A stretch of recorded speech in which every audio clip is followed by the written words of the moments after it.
संसद के प्रांगण में बाबा साहब की मूर्ति लगी हुई थी। उसका स्थान बहुत ही ज्यादा प्रोमिनेंट था। तो जो प्रमुखता थी वो प्रमुखता तो भारतीय जनता पार्टी ने खत्म कर दी है। एक विनेश फोगाट को लेकर लगातार एक मामला चल रहा है, क्या प्रतिक्रिया आपकी? मुझे लगता है कि मुझे लगता है कि अगर वो गोल्ड मेडल लेके आती तो भारतीय जनता पार्टी की छिछा लेदर बहुत होती कि ऐसा षड्यंत्र कर दो कि गोल्ड मेडल प्राप्त न करे। देश के सम्मान की बात करना एक राजनीति है, गौरव प्राप्त करना एक राजनीति। हम उसकी बात, हमें चिंता देश की है। ईवीएस में 70% तक फायदा ब्राह्मण समाज को ही हुआ है। उसमें ठाकुर है और कायस्थ है, तमाम जैन है, तमाम जातियां, उनको फायदा नहीं मिला। तो उसमें भी बंटवारा होना चाहिए। 50% की आरक्षण की सीमा को खत्म करना चाहिए। वक्फ बोर्ड तो आदमी जो जमीन देता अपने स्वेच्छा से जमीन दे रहा, तो एक हिंदू मुसलमान कराने का ही एक ऐसा गुफा छोड़ा है। नमस्कार, मैं शंभू कुमार सिंह और आप देख रहे हैं नेशनल दस्तक।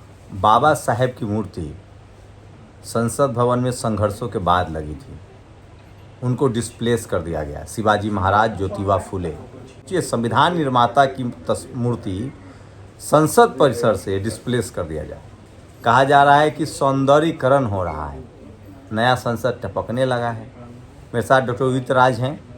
इस देश में तमाम शोषित वंचित समाज की इकलौती आवाज़, जो लगातार, चाहे वो सांसद थे तो भी, कई बार तो बियॉन्ड द पार्टी लाइन जाकर समाज के हितों पर हमेशा सजग रहते हैं।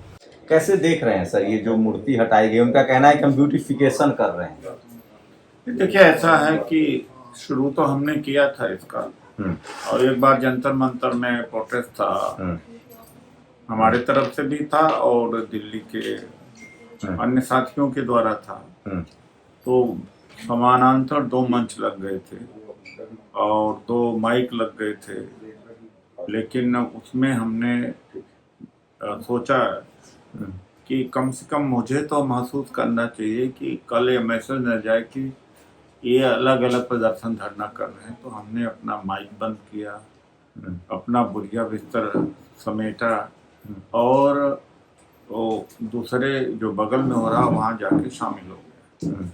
लेकिन देखा इन लोगों में कि एक मानवीय दृष्टि नहीं है, और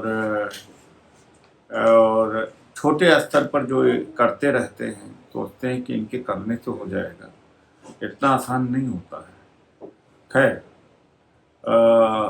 कल का बंद का समर्थन, यानी कल जंतर मंतर पर जो प्रदर्शन है उसका समर्थन हमने जारी कर दिया है पहले से, और हमारे लोग जाएंगे और जाना भी चाहिए।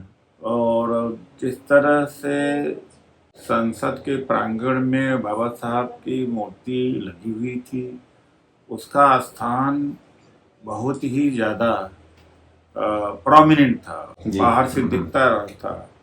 और 14 अप्रैल को और 6 दिसंबर को लोग जाते थे, कई बार लाखों की संख्या में जाते थे।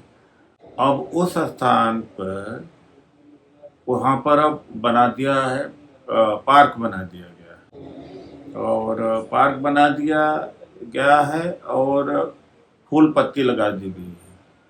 और यह कहना कि हम सारे महापुरुषों के स्टैचू एक लाइन में लगाएंगे, तो कदर तो हम सब की करते हैं, लेकिन महात्मा गांधी जहाँ हों या डॉक्टर अम्बेडकर हों, उनका अपना अलग स्थान है इस देश के अंदर। तो जो प्रमुखता थी वो प्रमुखता तो भारतीय जनता पार्टी ने खत्म कर दी है। हम बट कर के कुछ नहीं प्राप्त कर पाएंगे, सब कुछ खत्म हो जाएगा अगर बटते रहेंगे। यूनिटी जरूरी, एकता के बगैर कुछ हो ही नहीं सकता। देखिए, ऐसा है, बाबा साहब ने कहा था जाति तोड़ दो। जाति नहीं तोड़ पाए तो कम से कम सभी जातियों को एक साथ लेकर तो चलो, जाति तो नहीं टूटेगी। ये दुर्भाग्य है, बाबा साहब को फेल कर दिया है लोगों ने, पूरी तरह से फेल कर दिया। 1% लोग भी रोटी बेटी का संबंध स्थापित नहीं कर पाए। हम आपस में रोटी बेटी का संबंध नहीं स्थापित करते हैं, और हम चाहते हैं कि सवर्ण हमारे साथ में भेदभाव न करे या बर्ताव उनका बराबरी का रहे। और हम आपस में बराबरी न कर सकें, तो ये कहाँ की सोच है। तो बदलाव तो अपने में पहले लाना पड़ेगा, लेकिन एक स्वभाव हो गया, आदत हो गई कि दोष दूसरे को देना कि सवर्ण हमारा शोषण करते हैं, हमारे साथ भेदभाव करते हैं, अन्याय करते हैं। लेकिन जब हम तक अपने अंदर तक नहीं झांक के देखेंगे तब तक कुछ नहीं होगा।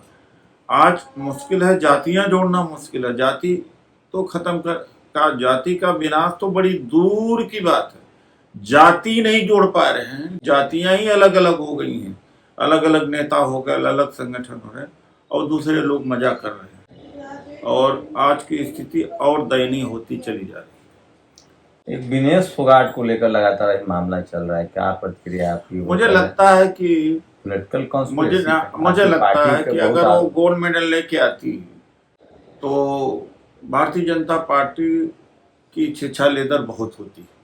और जब वो फाइनल में पहुंची है तो तब से ही एक तरफा भारतीय जनता पार्टी के ऊपर हमला सोशल मीडिया में होना शुरू हुआ था, और कोई न कोई षड्यंत्र तो मुझे लगता है कि ऐसा षड्यंत्र कर दो कि गोल्ड मेडल प्राप्त न करे, तो वरना गोल्ड मेडल प्राप्त करता तो उसका पक्ष बहुत मजबूत होता था। हालांकि घटना एक इंडिविजुअल या कुछ इंडिविजुअल का है, लेकिन वो इतना ज़्यादा प्रचारित हो गई है, प्रकाशित हो गई कि पूरे देश में असर डाल देती है।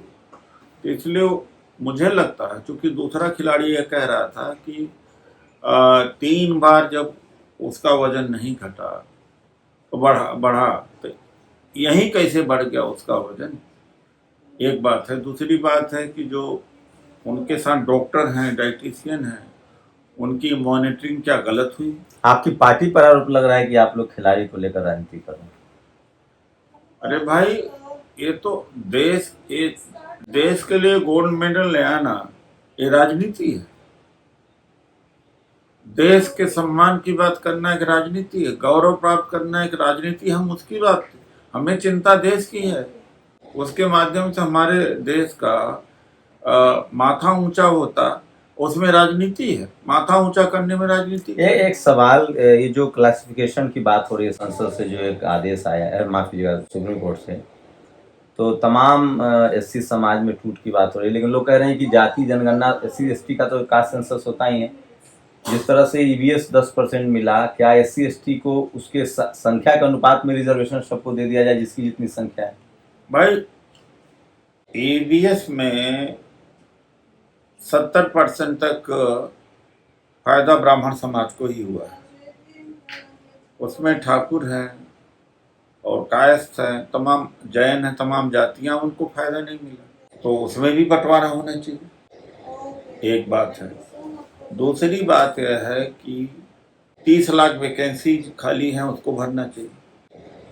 चौथी बात है कि 50% की आरक्षण की सीमा को खत्म करना चाहिए, जैसा कि चुनाव के दौरान राहुल गांधी जी ने कहा भी था। तो ये बातें हैं। और आउटसोर्सिंग, जो आउटसोर्स्ड होता है, गवर्नमेंट के द्वारा जो प्रोजेक्ट फाइनेंस होते हैं, उसमें हेवी एम्प्लॉयमेंट दिया जा रहा है, उसमें तो आरक्षण हो सकता है। वो तो पूंजीपतियों के पैसे से परियोजनाएं नहीं चल रही हैं। ये सारी व्हाइट पेपर जारी होना चाहिए कि 10 साल में रिजर्वेशन कितना इन्होंने लागू किया, और 10 साल की तुलना यूपीए सरकार की कर लें। तो आज इस बात का है, तो हम लोगों ने उठाया है कि मुद्दा है, सही मुद्दा पकड़ा है कि 50% की जो आरक्षण की सीमा है वो तो टूट चुकी है। नहीं, सुप्रीम कोर्ट की जो गाइडलाइन नहीं, उसको अलग से मानते हैं, ईडब्ल्यूएस को अलग से मानते हैं। अभी तो 50% ही लगा हुआ है। तो फिर सबको दे दिया जाए, जिसकी जितनी संख्या उसके हिसाब से। सबसे बेहतर होगा कि जिसकी जितनी संख्या है उसके हिसाब से नौकरियां बांट दो। वक्फ बोर्ड पर क्या कहेंगे? लोग कह रहे हैं कि ये जमीन पर नजर है बीजेपी की। हाँ बिल्कुल है, इसलिए कि वक्फ बोर्ड पे मान लेते हैं कि 2-4 मामले ऐसे हो जाते हैं जहाँ पर कुछ असंगति मिली है। इसके मतलब यह थोड़ी होता है कि आप पूरा वक्फ बोर्ड के पास जो जमीन है उसे पर सवाल खड़ा करना। और वक्फ बोर्ड तो आदमी जो जमीन देता अपने स्वेच्छा से जमीन दे रहा, संपत्ति दे रहा, उससे जो बेवा हैं, गरीब हैं, उनकी सेवा होती है। और एक बात नहीं, वक्फ बोर्ड में सेक्रेटरी वगैरह सब गवर्नमेंट चयनित करता है, मेंबर भी चयनित करते हैं। और जिस तरह से डीएम को पावर हो, तो डीएम को पावर देने जा रहे थे तो सर्वे करके डीएम सारी और जितनी वक्फ बोर्ड की प्रॉपर्टी है उसको कह देंगे ये है ही नहीं है, बेचना शुरू कर देंगे। लेकिन बीजेपी ने जब ये पोस्ट डाला अपने ट्विटर हैंडल से तो बहुत रिस्पांस नहीं मिल रहा है। लगता है लोग हिंदू मुस्लिम में बहुत इंटरेस्टेड नहीं। अब कुछ थके तो हैं लेकिन बीजेपी के सामने कुछ है नहीं है। अब देखिए ईवा नाराज है, पेपर लीक का मामला है, नौकरी मिली नहीं है, किसान नाराज है, मझोला बिजनेस समाप्त हो चुका, खत्म हो चुका है, आर्ट एंड कल्चर, एजुकेटेड लोग। आखिर में बीजेपी अपनी पैठ कहाँ से बनाएगी? हिंदू मुसलमान के मुद्दा को जिंदा रखना ही पड़ेगा। तो एक हिंदू मुसलमान कराने का ही एक ये सगुफा छोड़ा है। तो ये थे कांग्रेस के सीनियर नेता पूर्व सांसद उदित राज। शुक्रिया सर हमसे बातचीत करने के लिए। नेशनल दस्तक की आपसे गुजारिश है कि अगर इसको बचाना चाहते हैं तो नेशनल दस्तक को सब्सक्राइब करने के लिए रेड कलर के सब्सक्राइब बटन को दबाएं, फिर बेल आइकन की घंटी दबाएं। नेशनल दस्तक को बचाने के लिए बहुत जरूरी है कि हर खबर को शेयर करें, लाइक करें, कमेंट जरूर करें।